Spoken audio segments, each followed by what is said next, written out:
Hola, ¿qué tal? Qué bueno volverle a saludar Cuadrando la Caja, una propuesta televisiva para debatir, cuestionar y llegar a consensos desde el socialismo cubano. Soy Marxlenin Pérez y le doy la bienvenida a este cuadro diferente, porque hoy vamos a conversar a propósito de un tema que debemos agradecerle a ciertos gurúes y también a compañeros economistas haberlo posicionado. Me refiero a que en los últimos tiempos con énfasis se habla de la necesidad de que apliquemos en Cuba cambios estructurales. Pero ¿de qué va esto? Vamos a verlo en este programa. Por eso, si le cuadra el tema, acompáñanos. Y para traer al análisis económico el tema de los cambios estructurales en Cuba, le doy la bienvenida a un panel que es mi familia y nuestra familia de Cuadrando la Caja. Me refiero al doctor en Ciencias Económicas José Luis Rodríguez, que usted lo conoce bien, profesor, investigador, asesor, otrora ministro de Finanzas y Precios y Economía y Planificación. Bienvenido. Muchas gracias. Y además ahora le voy a presentar a un fundador, por supuesto, de esta gran familia Cuadrando la Caja. Me refiero al máster en Ciencias Ramón Labañino, economista, investigador, vicepresidente de la ANEC y también héroe de la República. Bienvenido. Un placer estar de nuevo con ustedes. Gracias.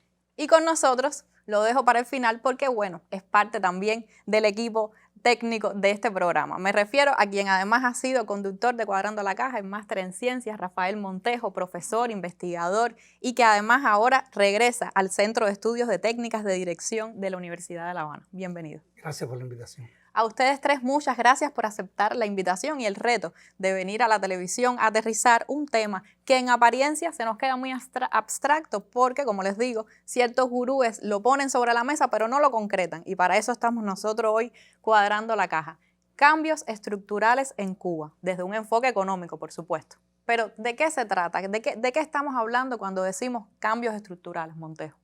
Bien, los cambios estructurales es un tema bastante complejo en la economía y ha sido enfocado por la academia y otros muchos especialistas y expertos. Es un tema esencial, tiene que ver con las relaciones de producción esencialmente, las relaciones de propiedad, el conjunto de sectores de la economía, su entrelazamiento y también el entramado de relaciones que se generan a partir de ahí. Y tiene reflejo en muchos aspectos, tiene reflejos en la parte, digamos, desde los salarios, desde los precios, desde el presupuesto, desde el Producto Interno Bruto.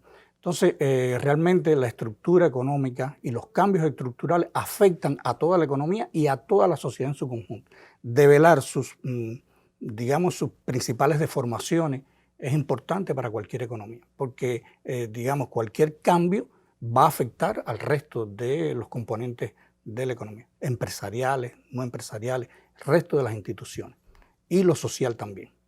Ahora, con los cambios estructurales, igual si quieren ustedes aportarle otros elementos a esto que ya Montejo nos adelantaba, también para precisarlo, los cambios estructurales son espontáneos, son intencionados. Bueno, los cambios estructurales, respeto, José Luis, los cambios estructurales son realmente en economía son transversales, o sea, afectan a toda la sociedad, afecta tanto lo social, lo político, lo cultural, lo ideológico, por supuesto. O sea, que afectan en esencia el sistema por las características que tiene. Pero los cambios estructurales responden a una necesidad de enfrentar la realidad que tenemos, ¿no? A una necesidad de cambios, de transformación para poder avanzar, para reorganizarnos. En el caso nuestro, para poder salvar nuestro modelo socialista basado en el marxismo-leninismo. Y, por supuesto, vincula mucho la voluntad de los hombres en ello, ¿no? Los hombres son los que llevan adelante ese cambio de acuerdo a las necesidades, pero surge una necesidad básica de cambiar porque los momentos, las problemáticas, las dificultades que se enfrentan son grandes y hay que cambiar. La revolución es cambio, la revolución es transformación. Desde el mismo triunfo de la revolución se ha venido haciendo el cambio más grande que ha tenido, el cambio estructural más gigante ha sido la revolución cubana, que cambió de una sociedad privada, un medio de producción privado, a una propiedad social sobre los medios de producción. Eso creó un marco completamente diferente, una visión de sociedad que implicó a todos los demás elementos de la sociedad. y hacer énfasis, sobre todo desde el principio, creo que es bueno aclararlo. Se están tratando de imponer en las redes y sobre todo en la subversión la vinculación directa en que los cambios estructurales tienen que ver con un cambio de régimen. Eso es una falsedad. Primero, porque los cambios estructurales en sí mismos no representan un cambio de régimen. Los cambios estructurales pueden ser positivos y pueden ser negativos para la sociedad. No necesariamente tiene que haber Hay un cambio cambios político exacto. en el sistema como tal de relaciones sociales a lo político, Exacto. para que podamos hacer cambios estructurales en otro orden, por ejemplo, Lo que hay económico. que definir bien cuáles son los cambios estructurales que realmente necesita nuestro socialismo para fortalecerlo, para salvarlo, y cuáles son los cambios estructurales que nos llevan al capitalismo y que no podemos aceptar. Exacto, ahí vamos a llegar, y ese creo que sea la esencia de este programa, es definirnos hacia qué cambios estructurales estamos hablando y cuáles son los que necesita un sistema como Cuba. Pero en esta frase que es cambios estructurales hay una palabra que casi que da miedo, que es el de estructura. ¿A qué nos referimos cuando hablamos de estructura? ¿Cuál es la estructura que no ha cambiado aparentemente en Cuba, porque se pide a gritos que cambie estructuralmente? ¿A qué estructura se refieren nuestros queridos gurúes? No hemos cambiado nada en estos últimos años. No se ha hecho ningún cambio estructural al interno de la economía cubana. José Luis, ¿cómo lo ve usted? No, mira, el enfoque puede verse, como planteaba el compañero, en relación a las relaciones de propiedad. Es un cambio estructural importante. Hay que fijar el contexto de quiénes son los actores principales dentro de la sociedad. Ahora, dentro de eso debemos tener claro que la economía es una ciencia que tiene leyes, y esas leyes fijan determinadas regularidades. Y los cambios estructurales, ya más concretamente vistos, suponen que usted atienda a esas regularidades que están dictadas por la práctica, por la teoría marxista, por todo, en función de resolver los problemas que presentan en su movimiento. Porque ¿qué tenemos en ese sentido? Bueno, usted puede tener una economía socialista basada en todos los principios de solidaridad, de búsqueda de una sociedad mejor, de que todo el mundo se beneficie. Y sin embargo, la forma en que usted pretende resolver ese problema tiene un defecto que viene dado por la estructura de la riqueza que se crea, es decir, del Producto Interno Bruto. Vamos después a abordar ese tema, porque en el caso de Cuba hemos tenido un retroceso que en mi opinión es explicable hasta cierto punto, pero que ha puesto en un plano demasiado voluminoso, por decirlo de alguna manera, el sector de los servicios. Y no así ni el sector secundario, que es el sector industrial, ni el sector primario, que es el sector de la agricultura. Hay determinada proporcionalidad que tiene que existir para que existan servicios sociales, por ejemplo, educación y salud pública. Bueno, eso tiene que darse sobre una base, y esa base es la producción. Si usted no atiende adecuadamente la proporción que le toca jugar a la producción agrícola, o la proporción que le toca jugar a determinadas empresas del sector industrial para satisfacer directamente necesidades, no puede cumplir con los objetivos de servicios de amplia escala, como son los servicios sociales o los servicios que puede brindar la sociedad en la cultura, en el deporte. Es decir, tiene que tener una base, y esa base la está dando la economía política, porque es la base material la que determina la superestructura. En fin, toda esta serie de cuestiones tenemos que tomarlas muy en consideración a la hora de plantearnos un cambio estructural.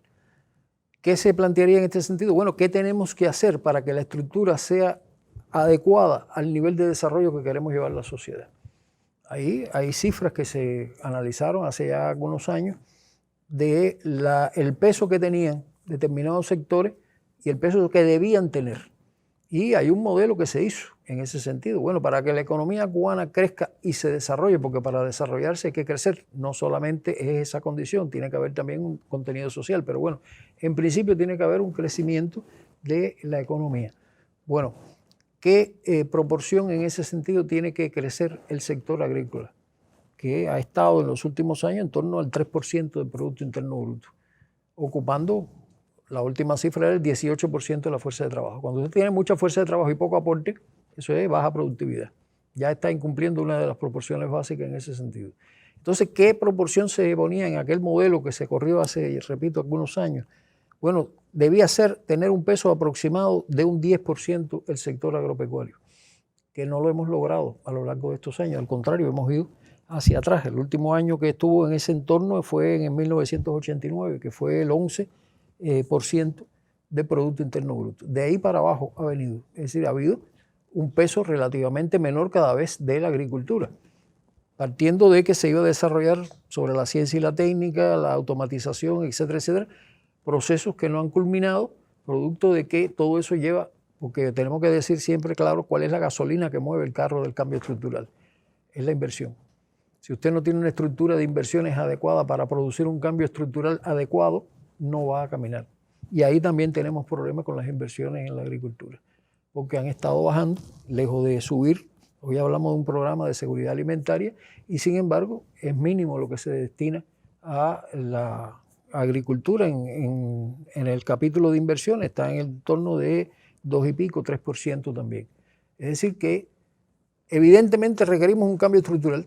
Tiene que haber una productividad mayor en la agricultura para poder satisfacer las necesidades sociales. Ese es un tipo de cambio estructural dictado por leyes económicas, por proporciones que es necesario cumplir, porque no puede haber superestructura si no hay base. Y eso, lógicamente, entra en los análisis del cambio estructural. ¿Qué pasa? Y entro aquí en el terreno del debate que hay en torno a estos temas. Que hay propuestas técnicas, vamos a decir, del cambio estructural para hacer más eficiente la agricultura, por ejemplo, introduciendo el mercado, que si eso se toma como receta absoluta, lleva a un cambio donde la sociedad va a vivir a partir de lo que diga el mercado. Y eso no es lo que queremos, porque sabemos los errores a que lleva esto, la concentración de la propiedad a que conduce una economía de mercado, y todo eso empieza a chocar ya con los objetivos del socialismo. Es decir, no todo cambio estructural puede dejarse de la mano y decir, bueno, vamos a introducir el mercado y no nos ocupamos más del problema. Y ver qué pasa. Introducimos el mercado y lo dejamos a la espontaneidad y de ya las sabemos leyes lo del que capitalismo. pasó con el socialismo de mercado. Exacto. Se fue el socialismo y se quedó el mercado. Es que socialismo y de mercado no deberían estar en la misma oración sin oraciones subordinadas condicionantes a que digan cómo debe ser. Porque eso parte de un error en la teoría desde los años 20, que no se logró delimitar claramente qué cosa es el mercado en las condiciones del socialismo, que no es el mismo mercado que puede ser en las condiciones del capitalismo. Y esa insuficiencia llevó a los errores de considerar el mercado como algo formal, como algo que se usa para tener la aritmética de la producción, etcétera, etcétera, pero que no contenía relaciones sociales. Un intercambio entre equivalentes y ya, sin apellidos. Y eso llevó a que hubiera errores de considerar que el mercado en el socialismo no teníamos por qué preocuparnos porque en definitiva era un segmento subordinado que no tenía otro papel que jugar, más que el papel formal de darle números a los costos, a los precios, etcétera, etcétera. Y eso es un grave error, porque el mercado tiene sus propias leyes también que conducen a la propiedad privada y a la concentración de esa propiedad. Si se deja que el mercado vaya por su camino, eso ya llegará al capitalismo. Entonces no podemos dejar de la mano que hay cambios que hay que introducir, pero en las condiciones del socialismo no es lo mismo trabajar en mercado en las condiciones del socialismo que en mercado en la sociedad capitalista o la sociedad mercantilizada. Y eso tenemos que tenerlo muy en cuenta a la hora de analizar propuestas de cambio estructural. Bueno, ¿hasta dónde podemos llegar con esto? Y hasta dónde no podemos llegar a esto. No podemos ignorar el mercado, lo hemos demostrado también a lo largo de años, donde se pretendió, por decreto, que el mercado no jugaba ningún papel. Eso no dio lo que se esperaba de él. Y tampoco la aceptación de formas de propiedad subordinada, que durante años pretendimos que todo fuera propiedad estatal, prácticamente. Así fue las nacionalizaciones de la ofensiva revolucionaria del año 68, que dejaron solo un pequeño sector privado en el transporte, el resto fue nacionalizado. Bueno, eso demostró que la vida no jugaba con esa situación. Se puede abrir un espacio en mercado porque es necesario. Además, mientras mejor es el nivel de desarrollo, más espacio ocupa el mercado. Eso lo estamos viendo hoy día. Es decir, ¿por qué? Porque hoy el Estado no ha sido capaz de satisfacer un conjunto de necesidades, pero hay un sector que sí puede hacerlo porque tiene fuentes de financiamiento, porque tiene remesas, porque tiene otras facilidades. Y antes de que opere en la clandestinidad, en la economía informal, hay que buscar una forma de conducir ese proceso para que contribuya al objetivo general de la sociedad. No olvidar que las formas de gestión, como se le llama, formas de propiedad no estatales, ocupan solo el 16% del Producto Interno Bruto. El otro 84% lo crea el Estado. Entonces tenemos que ver, bueno, cómo movemos una proporción en función de direccionar una cosa u otra en relación a cómo se mueven estas relaciones de propiedad, que son relaciones sociales además. Porque en el nivel de empleo sí tenemos una proporción mucho mayor. Es más del 35% hoy el empleo en el sector no estatal que en el sector estatal. Y eso, lógicamente, mueve también a meditación. Bueno, ¿qué vamos a hacer con esto?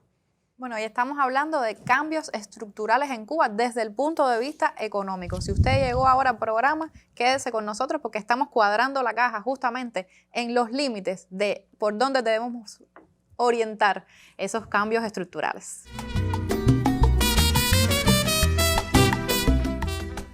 Y aquí estamos hablando de cambios estructurales, pero sin misticismos ni abstracciones, aterrizados a nuestra cotidianidad y a esos puntos débiles que tenemos que reforzar para poder dinamizar nuestra economía. Montejo quería agregar algunas líneas ya abiertas por, sobre todo, José Luis, en la primera sección. La intervención de José Luis nos dice que en términos de estructura económica, las proporciones son importantes, porque la proporcionalidad es la que va a dar también cómo van a ser los intercambios.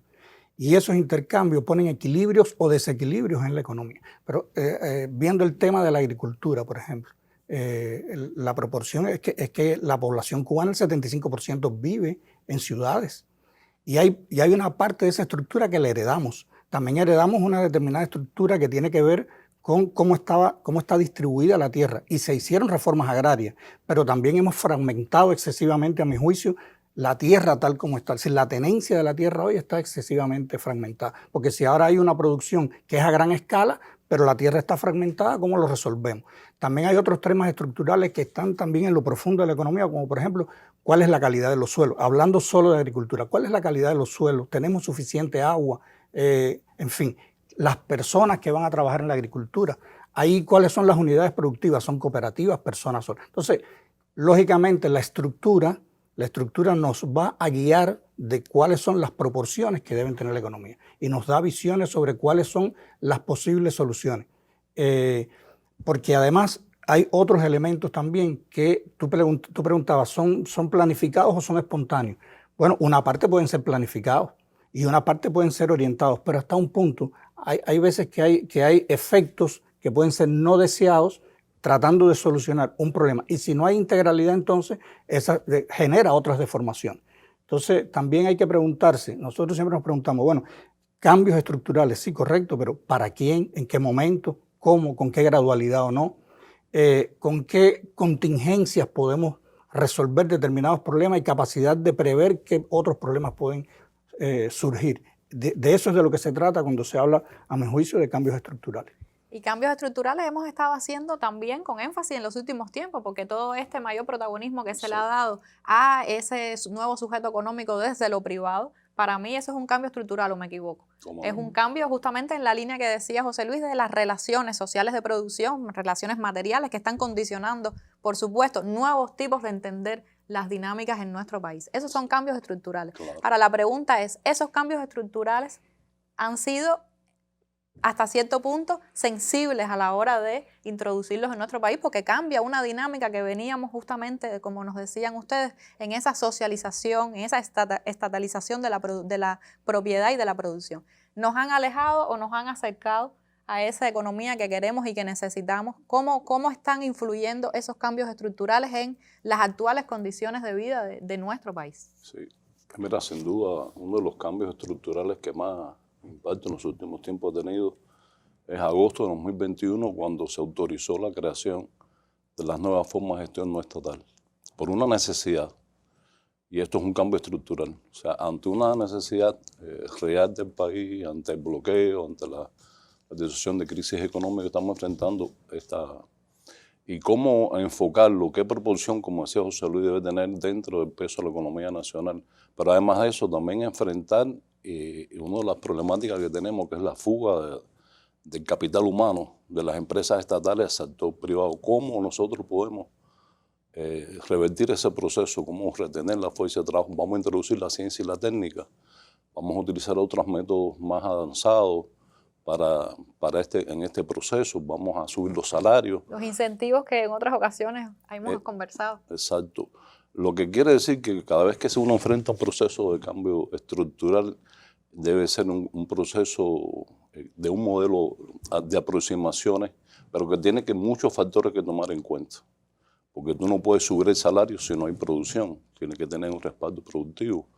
Si hace falta invertir, pero bueno, te hace falta la inversión, tienes que exportar más para que es la mejor forma, tienes que pagar la deuda para poder tener créditos internacionales. O sea, todo esto se concatena. Hay que ver el proceso de los cambios estructurales como un sistema, un problema sistémico que tú no puedes resolver un problema con una sola medida. Tú tienes que aplicar varias medidas a la vez y muy importante tener un paliativo algo para que aquellos que están más afectados con un cambio estructural, darles respuesta. Estoy hablando de los más vulnerables en la sociedad, estoy hablando de la economía política, que es importantísima en los cambios estructurales que nosotros hacemos y que no podemos olvidar nunca en nuestro modelo en este sentido. Si nos estamos acercando o alejando más, bueno, hay medidas que por necesidad estamos aplicando. Y creo que lo importante es que estemos conscientes todos que se hace por una necesidad en el momento histórico que estamos viviendo. Se han cometido errores en algún momento de aplicación, errores de cálculo, pero en esencia yo pienso que se mantiene el poder del pueblo, o sea, representado en su partido. A veces nos hemos alejado un poquito de este proceso, pero estamos ahora en este camino de reorganizarnos, de orientar bien, por ejemplo, en el caso ahora mismo del mercado mayorista en las MIPYMES, tenemos que organizar todo este proceso. Hay una experiencia que quiero sacar a colación y solamente por mencionarla, no porque nosotros copiemos modelos de nadie. En el modelo chino, ellos aplican, y ahí sí hay mercado, o sea, un mercado socialista, ¿no? Sí hay propiedad privada. Y ellos la permiten libremente, pero lo controla el partido. Número uno, el partido es el factor rector de la sociedad y el que dice dónde se deben encaminar los esfuerzos y en qué medida tú tienes que encaminarlo y cuáles son las reglas de juego bien enmarcadas. El que no cumpla con esas reglas de juego no funciona. Y lo segundo y más importante, todas estas nuevas formas de gestión tienen que ser en beneficio del pueblo. Tienen que responder a nuestra realidad. Tienen que complementarse con la empresa estatal socialista, que es el factor principal de la economía, y formar ese tejido que todavía no acabamos de formar, que está como en un proceso de reestructuración, de cambio, pero tenemos que crear ese tejido sistémico para que nosotros avancemos. Y ese es el camino, y eso es lo que pienso que nosotros tenemos que sacar como... De todas maneras, estamos en este proceso y yo pienso que es muy importante en este momento los debates populares, por ejemplo. Cuando nosotros proponemos un cambio, que el pueblo sepa, que el pueblo opine, que el pueblo diga lo que considere sobre lo que quiere para su propia suerte. Y poder avanzar sobre vasos firmes. Yo pienso que este es el proceso que estamos viviendo y en esencia nuestra sociedad está bien dirigida en este sentido. El partido nuestro es un partido rector, es un partido que sabe dirigir la sociedad, que es el que lleva adelante los cambios estructurales e incluso, te voy a decir, los análisis, el planteamiento de la política económica actualmente que estamos impulsando, que el primer ministro Manuel Marrero expuso claramente en la Asamblea, son cambios estructurales. Estamos hablando de reestructuración de empresas. Estamos hablando de reorganización de los organismos de la Administración Central del Estado, de las OSDE. Estamos hablando de problemas que nosotros tenemos entre la sociedad y forma parte del programa de la política económica de nuestro país en la corrección de las desviaciones para reimpulsar la economía. El plan de estabilización macroeconómica es un plan que comprende muchos actores y muchas acciones, mejor dicho, que son cambios estructurales para disminuir el déficit fiscal, para poder exportar, para el salario, poder llegar a obtener un salario correcto, para bajar los precios, para bajar la inflación, para el pago de la deuda externa. En esencia son también cambios estructurales. Sí, de cambios estructurales estamos rodeados prácticamente. José Luis quería agregar algo. Sí, a mí me parece que a la hora de enfocar este tema de los cambios estructurales, tenemos que ser conscientes de que hay cambios coyunturales también. Es decir, no todo se va a poder cambiar integralmente porque son muchas las cosas y hay que ir paso a paso cambiando cosas. Y ahí hay un orden de secuencia importante y es las medidas que urgentemente hay que tomar para que la economía no solo se desarrolle, sino incluso supere deformaciones que hoy la están lacerando fuertemente. Lo tenemos en este mismo tema de la producción de alimentos, que no está satisfaciendo las necesidades de la sociedad.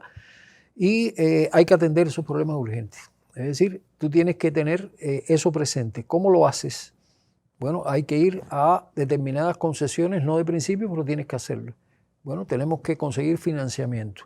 ¿Qué podemos hacer para conseguir financiamiento? Bueno, los que nos han prestado y le debemos dinero, tenemos que negociar con ellos nuevamente la deuda, de manera tal de que podamos pagar de alguna forma. Hay fórmulas para pagar con mínimo de liquidez, es decir, cuando no hay dinero. Y eso debe producir, digamos que un redimensionamiento del financiamiento que externamente el país necesita. Y ese financiamiento es el que nos puede dar dinero para las exportaciones y empezar a ganar dinero por nuestras propias fuerzas o nuestras propias entidades. Pero lo primario en ese sentido es que tú tienes que destrabar ese punto. Tienes que atender el problema inflacionario, porque es el elemento de los desequilibrios hoy en la sociedad cubana que más golpea a la población, la subida de los precios. Bueno, ¿qué se puede hacer en ese sentido? Cuando se hizo un planteo hace ya 4 años más o menos, de cuál era el programa antiinflacionario dentro del programa de estabilización macroeconómica, se habló de la compensación por los efectos negativos que muchas medidas tienen, porque tienen costos. Bueno, ¿qué vamos a hacer con la gente que gana menos dinero, el que no tiene para comprar tal o cual cosa? Todo eso tiene que tomarse en consideración. Eso no se tiene en cuenta en un programa neoliberal. Cada uno se ajusta como puede. Bueno, aquí no es así. Y eso introduce costos para el Estado. No podemos meter medidas compensatorias y volver a desequilibrar el presupuesto, por ejemplo. O mantener el desequilibrio del presupuesto que tiene por el déficit fiscal. Entonces, ¿cómo tú lo haces? ¿Cómo cumples con ese mandato, pudiéramos decir, del modelo? Y por otro lado, empiezas a resolver un problema concreto de la economía, es un tema muy importante a dilucidar. Y eso está dentro de las medidas urgentes, igual que la producción de alimentos y el restablecimiento del sistema electroenergético nacional. Fíjense que ahí hay un caso donde, en el sistema electroenergético, que no estaba previsto originalmente en los objetivos a atender a corto plazo. Y sin embargo hubo que introducirlo por lo que se presentó el año pasado en este sentido. Y bueno, ya vimos el cambio radical que hubo de la fuente de generación de energía. Vamos a pasar a la velocidad que nos permitan los propios recursos a formas de gestión de fuentes renovables de energía. Porque no podemos, con el petróleo que tenemos y con las dificultades de abastecerse en un mercado mundial complicado, incluso para los socios nuestros, el caso de Venezuela, el caso de Rusia también y el caso de México, que son las 3 fuentes que tenemos externas hoy de suministro de combustible. Bueno, ¿cómo lo hacemos en ese sentido? Todas estas medidas son de carácter urgente. ¿Por qué? Porque es necesario ir a un nivel de estabilización que permita que regularidades de la economía funcionen. Porque ¿qué pasó con la tarea de ordenamiento? Diseñada en frío, tenía toda una serie de reequilibrios y fórmulas para salir de los desequilibrios, que son las que había, pero se implementó en un momento donde la pandemia había paralizado la economía. Entonces, no funciona. Es decir, tú tienes que crear determinadas condiciones, por eso hay un programa de estabilización macroeconómica que es general. Para que las cosas puedan funcionar, tienen que cumplirse con determinados requisitos en inflación, en inversiones, en inversión extranjera, en cómo obtener financiamiento externo renegociando deudas. Es decir, todo eso está enfocado en medidas de carácter urgente para producir una estabilización. Y a partir de esa estabilización que se va logrando poco a poco, es que tú puedes relanzar el modelo de crecimiento. El modelo de crecimiento está estudiado. Cuba, para alcanzar niveles de desarrollo, tiene que crecer entre 5 y 7%. Pero eso demanda un 25% de inversiones en relación al Producto Interno Bruto. Y hoy tenemos 10-12%. Es decir, que hay que invertir. Pero a su vez, cuando te metes en las inversiones, tienes que priorizar las inversiones que producen resultados a corto plazo, no inversiones de una larga maduración. Y ahí, bueno, está la discusión de si invertimos en la agricultura o invertimos en la industria o invertimos en el turismo. Es decir, aún los caminos que están señalados tienen proporcionalidades internas que hay que atender y todo eso produce cambios de estructura dentro del sistema mismo. Bueno, ustedes están hablando de cambios estructurales que nos suceden cotidianamente. Así que parece que hay cierto misterio cuando nuestros gurús nos hablan de que necesitamos ya cambios estructurales en Cuba. Vamos a ver qué tiene que decir un gurú amigo desde Jatibonico. Es el cambio estructural, como su nombre procura, un reset de la estructura, un terremoto social. Y aunque un cambio radical lo tuvimos con el sismo que enterró el capitalismo el año 59, yo creo que aún se debe cambiar a más socialismo. Y yo prefiero a este gurú, el de nuestro Cuadrando la Caja, porque nos dice que sí, un reset, necesitamos cambios estructurales, pero para más socialismo. Y esa es la idea de este programa. ¿Qué cambios estructurales se necesitan seguir implementándose desde nuestro país y desde nuestra revolución? Porque sin dudas hay un límite para que ese cambio no signifique que el tránsito se nos vaya hacia el capitalismo, sino que sigamos por el camino certero de lo que hemos querido desde el 59. Sí, yo antes de abordar exactamente, yo quería precisar algunos elementos. Recordemos que los cambios estructurales y la estructura económica son elementos estables en el tiempo. No se cambian tan rápidamente como, con un efecto casi inmediato. Algunas lo pueden tener, pero por lo general los cambios estructurales son a mediano y más largo plazo. Como su nombre indica, estructura es porque lo que soporta. Tiene que ver con lo que soporta el resto de la economía y las proporcionalidades de las que hablaba José Luis. Yo quiero referirme entonces a que en los años 70 y 80 hubo profundos cambios estructurales que tuvieron que ver con la industrialización del país. Alrededor de un 22% prácticamente, casi anual, había un crecimiento extraordinario de la industrialización y eso generó, digamos, una columna también vertebral que no hubiéramos tenido si no se hubiera hecho ese esfuerzo en los años 70 y 80. Hace unos años atrás, en los 90, no hablábamos de biotecnología y no hablábamos de turismo. Esos fueron cambios estructurales porque ahora están presentes. Por lo tanto, lo que quiero decir es que en los cambios estructurales siempre vas a tener lo que has ido heredando, haya salido bien o haya no salido tan bien o haya tenido efectos negativos. Hay que lidiar con esos asuntos. Ahora, ya mirándolo desde la actualidad, nosotros también tenemos un factor que ha transcurrido prácticamente durante toda la revolución y probablemente desde antes, si lo analizamos bien, ¿no? Que es el caso de la dependencia que tenemos del sector externo de la economía. Nosotros hemos sido siempre, tenemos una gran dependencia del vínculo con el exterior, de la cantidad de dinero que se tenga para proporcionar. Entonces hay una relación entre importación y exportación que también es importante y pesa mucho. Y no olvidemos que en esos cambios estructurales que estamos hablando, lo hacemos bajo condiciones especiales, de sanciones, de bloqueo, etc. De guerra económica. De guerra económica, lo cual también genera determinadas desproporciones, aun cuando no sea el propósito inicial. Y muchas veces también determinadas medidas que apuntan a cambios estructurales también se truncan y fracasan en alguna medida también debido a esas condiciones. Es en ese escenario que esos cambios estructurales tienen que hacerlo.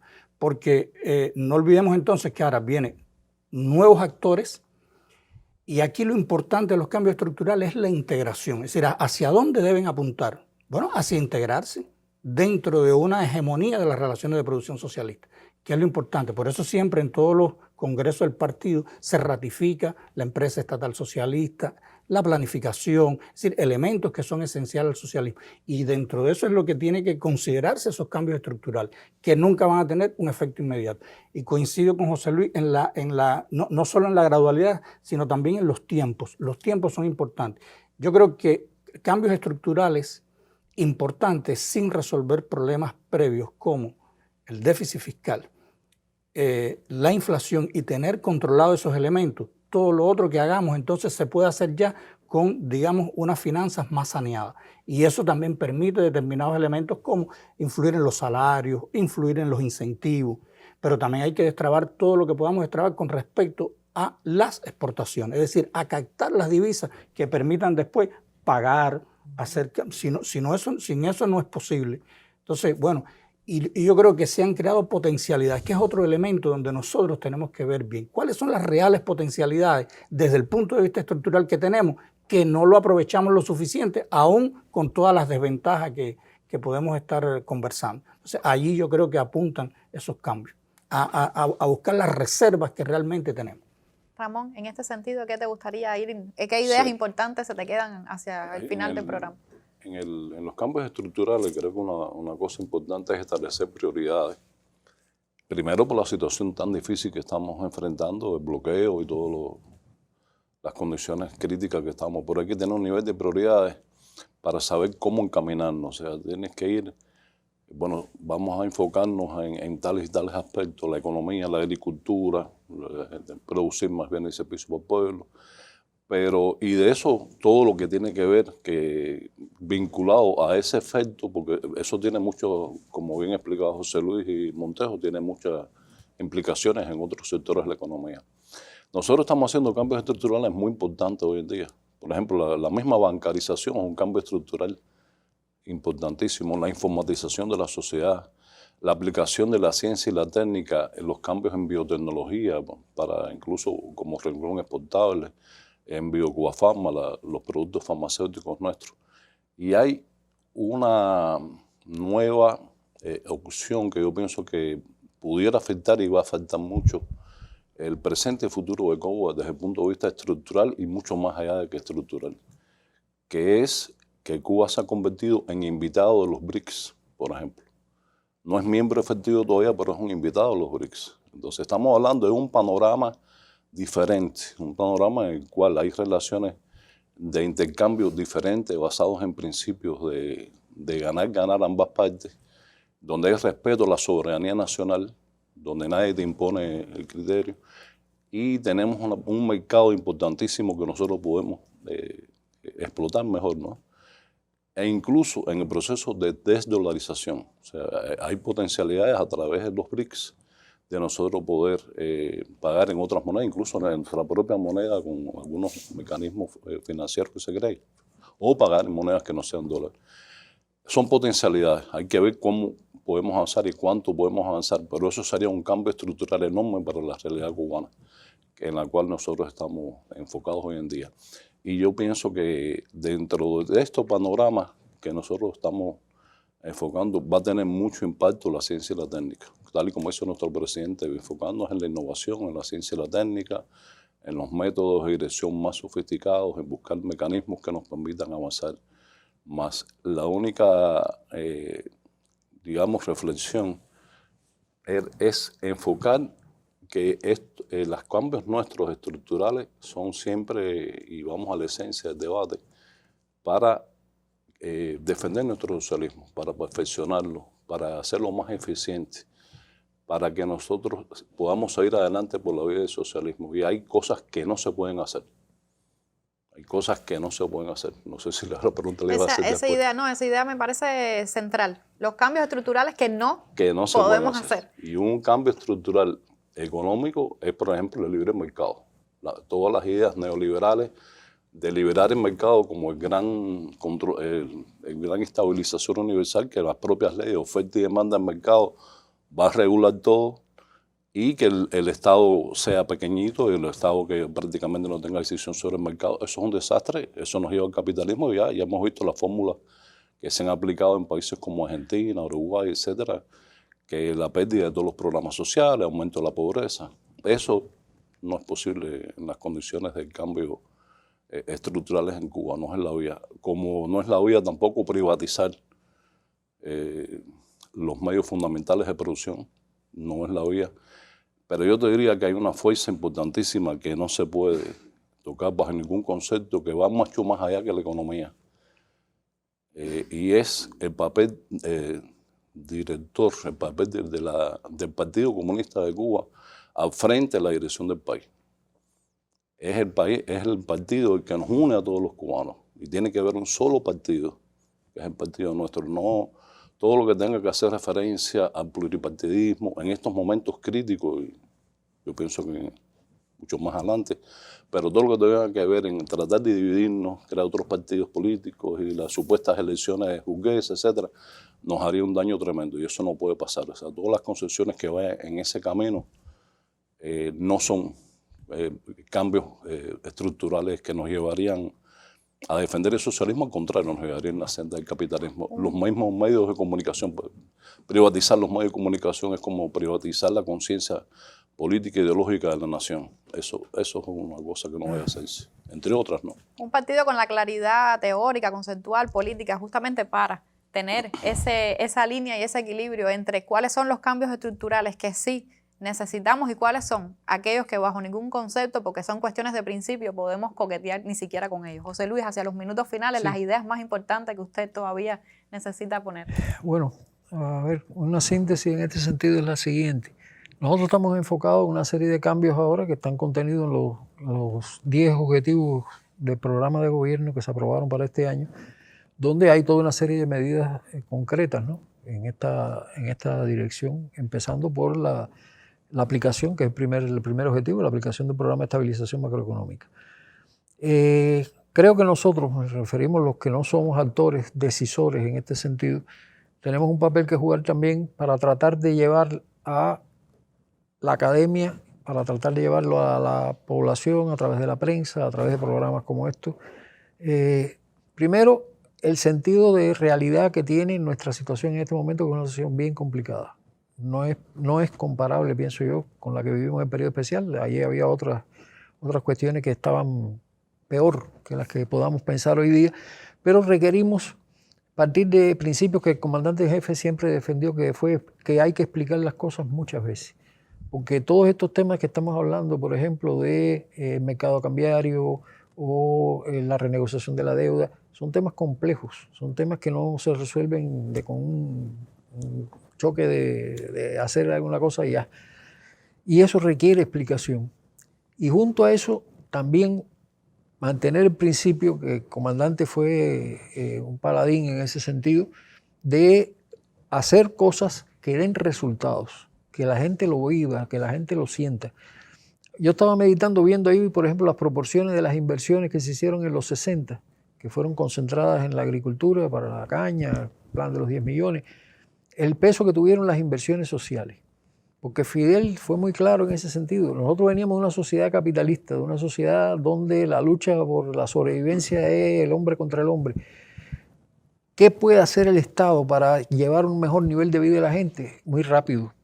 La rebaja de los precios de los servicios básicos, las facilidades para adquirir una vivienda primero, después ya a través de un sistema de pago hacerse propietario y darle una tranquilidad a la gente en ese sentido. La alimentación de las personas, que se aumentó mucho en esos años, se estableció la norma de igualdad en el consumo a partir de la libreta de abastecimiento en el año 62, marzo de 62. Es decir, fueron resultados muy concretos en medio de una situación donde teníamos lucha contra bandidos, teníamos el bloqueo a todo tren, la crisis de octubre, pero fueron dando resultados donde la gente identificaba socialismo con este resultado, socialismo con este otro resultado, con esta perspectiva. Mis hijos pueden ir a la universidad con la reforma universitaria. Y hoy tenemos que lograr eso en la dimensión y en las condiciones actuales. Lo que propongamos tiene que dar determinados resultados. No lo dan, hay que retroceder y rectificar. El año pasado, bueno, en los balances que se hicieron en la Asamblea Nacional, se dijo que no habíamos logrado impactar en las cosas que más le impactan a su vez a la población. Es un análisis autocrítico y realmente cosas que no han salido bien. Se han estado haciendo balances en los organismos donde se están enfocando precisamente qué aspecto no nos salió bien para ir a rectificar. Y eso es muy importante. Es decir, los cambios que se hagan tienen que dar un determinado resultado. A más largo plazo, cambios más profundos o coyunturalmente. Porque tenemos que tener la libreta, cumplir la libreta, vaya, cosa tan simple aparentemente como es ese elemento, tiene que irse resolviendo. Y hay que dar medidas concretas que a veces no son las que nos gustaría. Una de las cosas que, bueno, la abordamos en una mesa anterior, en un programa anterior, fue el tema de la dolarización. Bueno, ¿y por qué dolarizamos ahora? Porque hay que estabilizar el sistema de monedas de cambio de manera tal que podamos tomar decisiones sobre la base de una moneda estable y después, cuando ya se empiece la recuperación, desdolarizar. Igual que se hizo con el CUC en el año 94 y después en el 2004 pudimos desdolarizar la tienda en ese sentido como estaba planteada. Es decir, todo esto son requisitos de los cambios que nos estamos planteando ahora. Son cambios estructurales que hemos venido acometiendo y, por supuesto, otros que hay que seguir pasando y pensando entre todos. Yo sé que quieres decir cosas, pero ya no tenemos tiempo para seguir en el tema que es de actualidad, es importante. Yo les agradezco por eso que hayan venido hoy a darme sus criterios, sus experiencias, sus conocimientos. Recuerde usted que puede participar no solo de los comentarios, sino que debe, sobre todo, participar de conjunto con todo el pueblo cubano en la transformación de nuestra realidad. Yo cuento con usted para hacerlo, sí, desde el socialismo cubano. Nos vemos pronto.